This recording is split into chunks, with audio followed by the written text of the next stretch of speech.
Hi, welcome back to Sam and his antics. Today you're going to see me using my sliding table saw to establish a straight edge and then move right into the rip fence to get my final dimension on repetitive pieces. In this demonstration I'm using nominal 2x6 cedar planks left over from a deck job, which I will then glue up into one panel for a table. They're close to true from the mill, but not true enough for what I want to do with them. So here you see me setting my parallel jig. More on that later, and then my flip stops, and they are basically set at the same point in space, and I'm putting a relatively straight board on there and removing just a little bit because I want to create an initial straight edge without having to use a joiner, which would take a lot of passes. Plus this is a lot more streamlined in terms of time, as I'm going to basically put a straight edge on that board and then move right into the rip fence. And like I said, get our parallel cut to its final dimension. I want to do that 6 times for this panel.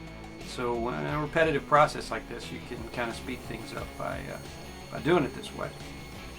There you see me ripping that first straight edge. Good quality blade. It's going to be ready for glue up pretty much right off. Now here's the jig that you see it's a simple lead screw fence positioner like you'd see in a router table or some use them on table saw.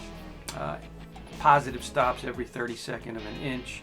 It locks in, plus micro adjust through the lead screw. I dial it in with my flip stops, and you'll see some videos just on this later. I use it in many different ways, not by itself as well as in conjunction with both my crosscut fences. But anyway, here we see we've just established that straight edge, and now we're going to go right into the rip fence and rip it. On the back of the table there you see another jig that I made for the slider. It's a simple support panel, basically a piece of plywood bolted to the guard for the back of the slider there, and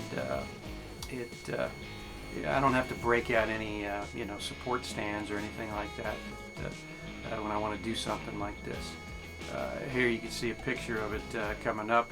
It's just a piece of plywood that I put a simple ledge on, basically to make it parallel and even with the guard there. I drilled the holes, countersunk.